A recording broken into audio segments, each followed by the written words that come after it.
성경의 시간과 공간, 예언 속에 나타난 시간들의 해석 방법 일부입니다. 창조의 6일은 상징이 아닙니다. 어떤 사람들은 창조의 6일이 상징적인 날들이라고 해석을 하고 이 6일이 실제적인 6일이 아니었다고 주장합니다. 이렇게 성경에 나타난 시간들에 관하여 혼란이 나타나는 이유는 어떤 시간이 상징이 되고 안 되는 판단을 하기 위하여 사용되는 기준이 성경이 아니라 자신의 지식과 경험이기 때문입니다. 예를 들어서 창조의 6일을 실제적인 6일로 받아들이지 않는 사람들은 하나님께서 6일 동안 창조하신 창조의 방법이나 창조물들도 모두 실제적인 것들이 아니었다고 생각하기 때문입니다. 말씀으로 창조하셨다고 하면 이 말씀도 상징이고, 빛을 만드셨다고 하면 이 빛도 상징이고, 저녁과 아침이라고 하면 이것도 상징이라고 생각하기 때문에 6일도 상징일 것이라고 생각하는 것입니다. 그런데 이렇게 말씀도 상징이고 빛도 상징이라고 하면서도 아담과 하와를 만드신 것에 관해서는 상징이라고 주장하는 사람들이 거의 없습니다. 아담과 하와의 창조는 당연히 상징이 아니라 실제로 일어난 일이었다고 믿는 것입니다. 그래서 아담과 하와가 만들어진 6째 날은 상징적인 날일 수 있지만 아담과 하와는 상징이 아니라는 비논리적인 생각들이 나타나는 것입니다. 우리가 이해할 수 있는 것들은 실제적인 것들이고 이해할 수 없는 것들은 상징적인 것으로 성경을 해석하는 것은 상식적으로도 올바르지 않으며 성경을 해석하는 방식이 될 수는 없습니다. 하지만 우리는 지식의 한계가 있는 인간이기 때문에 성경에 나타난 모든 것들을 곧바로 이해할 수는 없습니다. 어떤 문제들은 오랜 기간 동안의 연구가 필요되고 어떤 문제들은 우리 시대에 답을 얻을 수 없는 것들도 있을 것입니다. 하지만 그렇다고 우리가 알지 못하는 문제들을 하나로 묶어서 모두 다 상징으로 처리할 필요는 없습니다. 우리는 성경이 우리에게 보여주고자 하는 지식을 있는 그대로 살펴볼 필요가 있습니다. 창조의 6일이 상징이 아니라는 것은 첫째, 창조를 하시는 하나님께서 상징이 아니라 실제로 존재하시는 하나님이시기 때문입니다. 만약 하나님이 정말 존재하지 않고 단지 성경이 어떤 신화 같은 기록이라면 창조 자체가 상징적이거나 신화적인 기록이 될 수 있을 것입니다. 하지만 만약 창세기에 나온 하나님이 실제적인 하나님이라고 믿는다면 창조는 상징이 될 수 없습니다. 둘째로, 창조에 대해 창조하신 모든 것들이 상징이 될 수 없으며 상징이라고 성경이 말씀을 하지도 않았습니다. 아담과 하와가 상징이라면 아담과 하와로부터 태어난 인류 모두가 상징이 됩니다. 또한 아담과 하와가 죄를 지었다는 기록도 사실이 아닌 것이 됩니다. 만약 넷째 날에 만들어진 해, 달별들이 실제가 아니라면 지금 우리가 보는 해, 달별들도 실제가 아니라는 것도 될 수 있습니다. 셋째로, 성경이 상징을 굳이 상징이 아닌 것처럼 위장하여 나타낼 이유가 없습니다. 셋째 날에 실제로는 초목들을 만드시지 않았는데 그날 만드신 것을 다른 것으로 위장하기 위해서 초목을 만드셨다고 기록했을 이유가 없다는 것입니다. 우리가 이해하지 못한다고 우리가 사용하고 있는 과학적 증명 방식이 성경의 어떤 부분을 증명할 수 없다고 그것이 상징이 되는 것이 아닌 것입니다. 성경은 상징은 상징이라고 확실히 언급하고 있습니다. 성경은 상징을 상징이 아닌 것처럼 위장을 하거나 실제를 실제가 아닌 것처럼 나타내려고 노력하지 않습니다.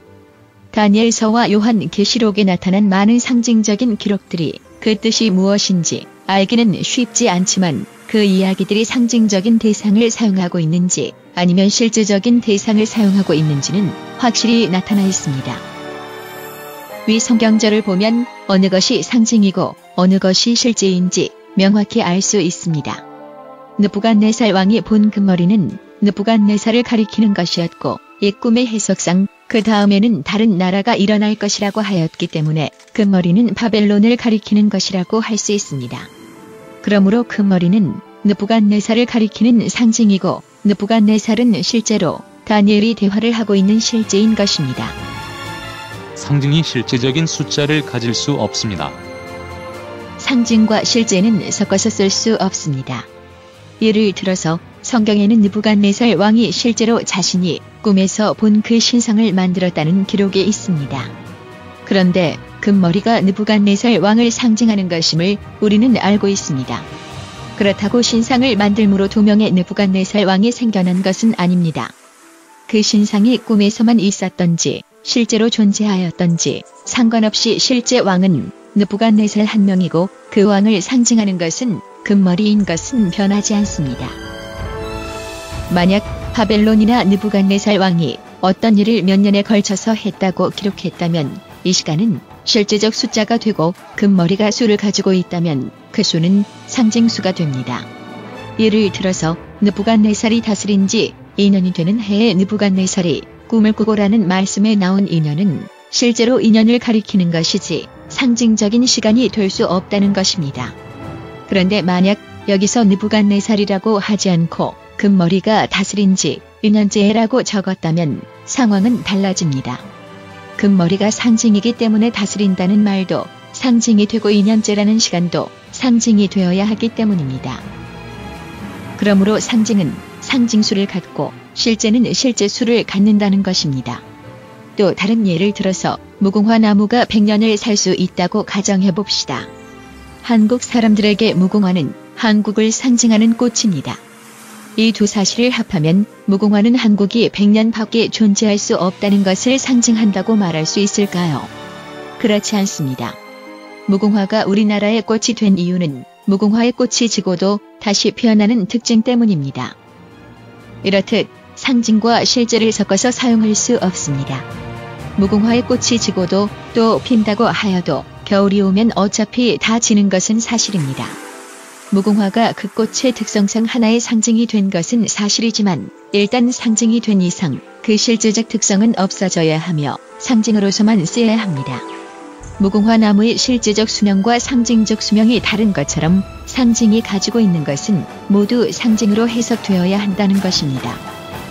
성소제도에서 1년 된 양을 잡아 제사를 드릴 때 이 양은 그리스도의 희생을 상징하는 것이었습니다. 그런데 그렇다고 그 1년이 상징적인 시간은 아닙니다. 이 1년은 상징이 나타내는 수가 아니라 상징이 될 수 있는 양의 상태를 가리키기 때문입니다.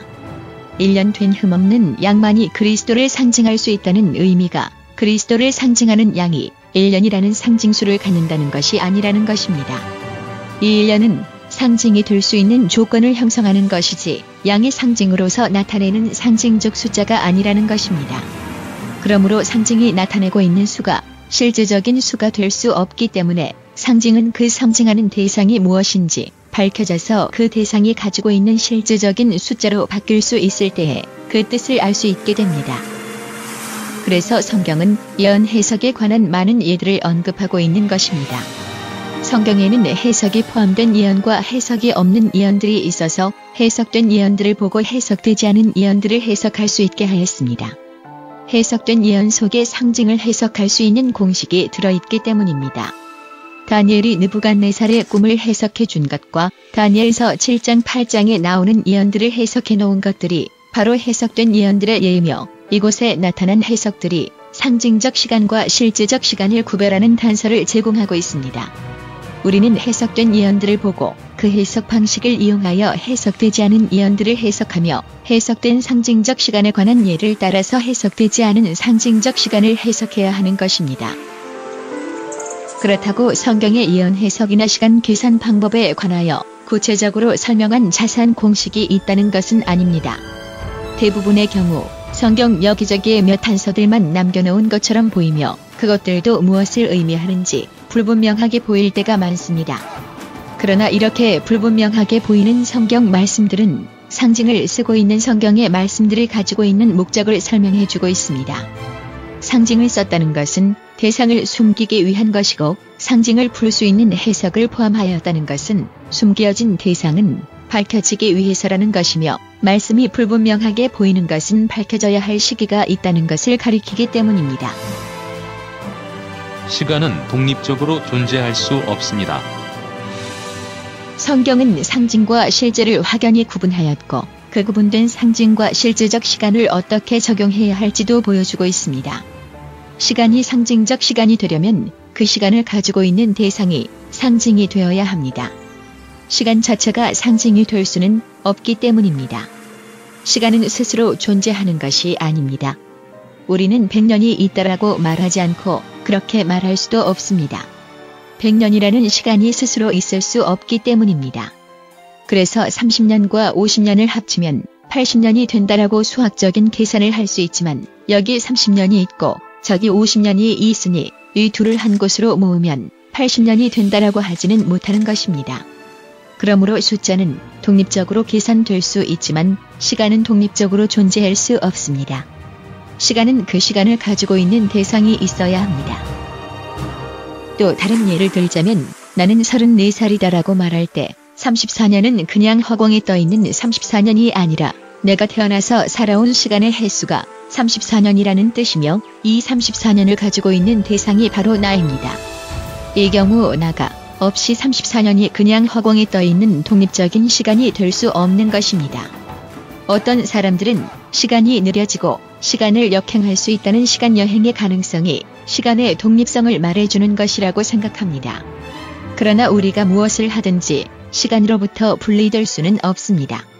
시간 여행에 관한 이론은 단지 나의 시간의 속도가 다른 비교되는 대상의 시간의 속도에 비하여 달라지는 것을 보여주는 것이지 나의 시간이 나로부터 분리될 수 있다는 것은 아닌 것입니다.